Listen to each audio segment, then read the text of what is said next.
What's going on, guys? Welcome back to the channel. I hope everyone's having a great day. Today we are going to be installing the Steeda air filters on the 24 GT, and we're going to also be removing the factory carbon traps in the stock air tubes here. Now, I've gone back and forth on doing this, whether to keep those tubes stock or to remove those carbon traps, and the gains on those seem to be pretty minimal. So if you guys want to keep your factory carbon traps in there, I say go for it. I don't think we're going to be gaining that much horsepower from this. We might gain a few with the filters, but I don't think anything really noticeable. There's been a lot of videos out there that have shown, like 10 horsepower or so, pound-feet of torque throughout the rev range. So it's not peak power, but it's power that you'd get throughout the entire rev range. So it makes sense, it'll breathe a little better. When you see these things get pulled out of there, you'll see why I think Ford went with dual throttle bodies to begin with. I don't think it was as much for the power as it is to be able to run these two carbon traps to make the emission regulation that Ford needed to hit, and then also retaining, the horsepower that it needs. It needs the airflow. But yeah, anyways, guys, let's head over to the bench. We'll take a look at these filters real quick, and then we'll start the process of removing the carbon traps and adding these new filters on. I'm excited. Let's go. All right, guys, as you can see, these are the two filters from Steeda here that we got. There's, nothing crazy special about these. They are kind of pricey. They all seem to be for the 24s. I know you get two of them, or you have to buy two of them. So for the pair, it's about $150 from Steeda's website.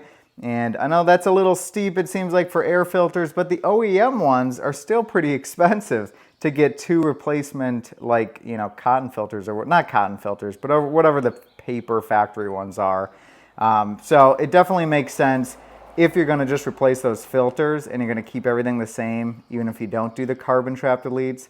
Spend the $150, go with a set of reusables, Steeda, K&N, I think JLT has a set now too, so bunch of options, but yeah, definitely pick some up. So these are the filters that are gonna be going in. Also real quick, I know a lot of you guys have asked about this little car here in the last video, seeing it in my, in the background of a couple videos, but this is my little Red Cat Racing RDS drift car. I built it from a kit, and yeah, it's pretty cool. It's super dirty right now, but rear wheel drive, drift car here, carbon fiber. It's pretty neat. I'm trying to make a little replica of the GT, even though this is an S550, and there's unfortunately no S650 bodies out on the market yet for the little 1/10 scale stuff, but check this out. We got a little RTR wheel replica too, that I think will look kind of cool. So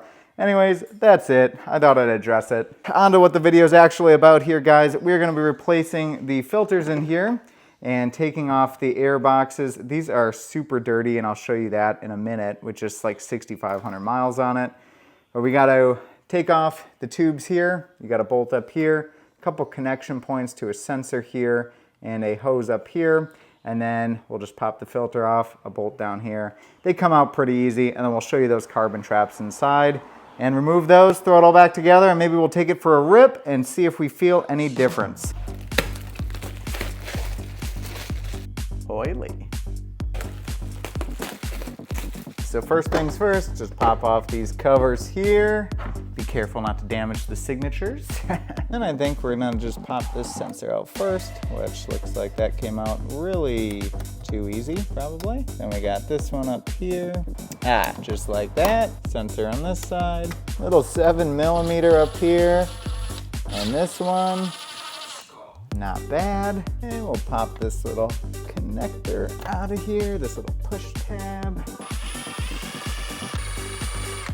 I think we should be able to just kind of flex this thing up and off, just like that.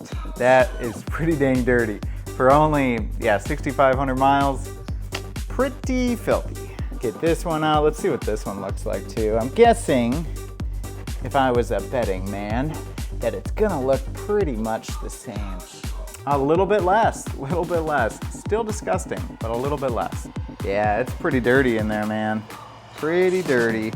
But there you can see the carbon trap in there, and it's not going to be too difficult to get that out, but we want to take out this sensor here so we don't risk damaging that when we pull that out. But you can see, I mean, that is pretty, what looks to be pretty restrictive. I mean, it's gotta be. So now the car might just adjust for the added air, you know, and then limit power because tuning's not available. But I would think once tuning's available for these cars, you would see a pretty significant gain after removing these. But, you know, for now, probably not that much. Let's just get these out of here. We don't need those anymore where we're going. So these little sensors here, these are a T20, just so you know, and then we'll just remove these real quick, set everything off to the side. That way we don't gotta worry about damaging these when we pull that carbon trap out, so just be very careful. And you can see there is a direction on here too of where the flow of air is going to be moving. So the sensor can only go in that way. And I think it's actually set up to where you can't really screw that up, but good thing to just make note of. All right, so we're gonna try to use these little flush cutters here to get in and cut out the little like triangular piece holding in this side of the carbon trap. And yeah, we just wanna do a couple things here. We don't want to, you know, make sure you clean out extra plastic, anything like that that could be in there. And I want to try to get this as clean as possible. You do not want to remove this. This is for airflow, air direction for that sensor. So don't remove this, but you can remove the inside bits here. So let me try to do that now. Well, that wasn't too bad. Honestly, it seems like the easiest way is to use just a long needle nose and snap them off. There's really, it's not a lot of room to work in there as you would expect, but the plastic is super brittle in there, so it just snaps off. So pretty easy. Let me try to fish this sucker out of here. There we go. Look at that. And there is our carbon trap. All right, and then we just got one more little plastic piece there that we're gonna reach in and snap off. If I can reach it. Click. All right, guys, I think that's gonna be probably as good as we get there. Let me try to give you kind of the best light possible if I can. You can see there's still some little plastic nubs sticking up there, but I mean, that is much more free-flowing than it was before. So pretty cool. Very easy little thing to do. Just takes a little bit of working, a little bit of time to mess with. I'm gonna do the other one real quick, which is sitting right there. And then we'll put these filters on, put the sensors back in, and put them back on the car. We take it for a little rip too, to see if we feel any difference whatsoever. So let me throw that one together, and then we'll throw them back in and see how it goes. All right, let's see how this bad boy fits in here. So again, we're just gonna lay this down in like we did before, like that. And we can wiggle that down, turn it into place, line up our bolts, ding, clip, clip, 10 millimeter in there, tighten that one up. And there we have it, guys. The Steeda air filters are now installed on the 24 GT. I think they look pretty awesome. I wish that we didn't have to cover them up with those stock air boxes.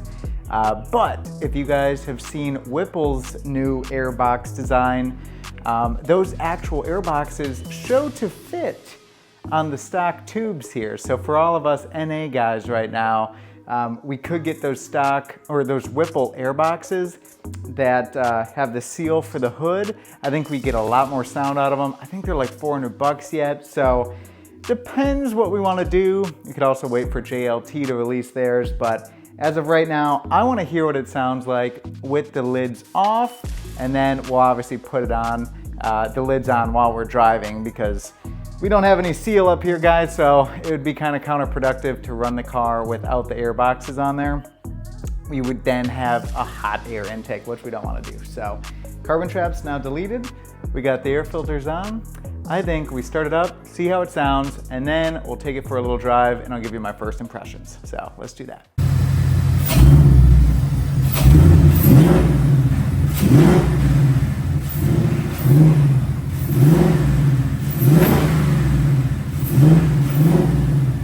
I don't know if the camera picked it up. Yep, I'm using garbage can as a tripod, but I'm not sure if the camera picked it up. But the induction noise without those covers on is amazing. It's so loud.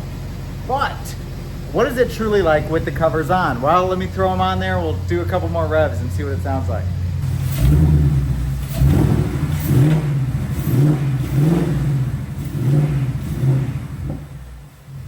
All right, I'm not sure how well that came across on camera, but with the air boxes, like those covers in place, it definitely muffled the sound a little bit from being just completely open like that. However, after removing the carbon traps, I definitely can tell, and with those filters in place, I can definitely tell that we have more induction noise, which is pretty cool. I think maybe it's a combination of the two things together, but it definitely sounds a lot more throatier from the front end here, which is pretty cool. So I'm anxious to go for a little ride, see what it sounds like.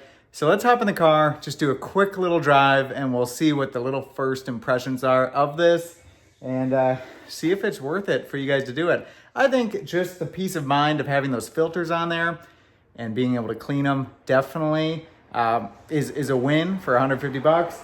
And then the carbon traps, if we gain a couple more horsepower through the curve, I mean, you can't beat that for free. So let's get in the car, see how it performs.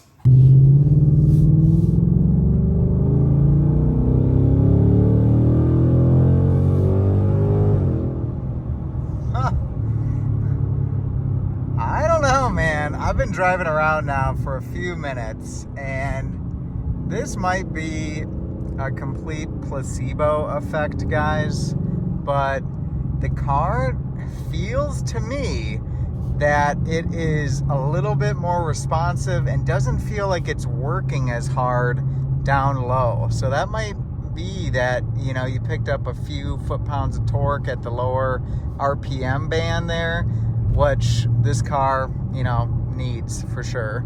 But I don't know. It's probably a placebo effect, but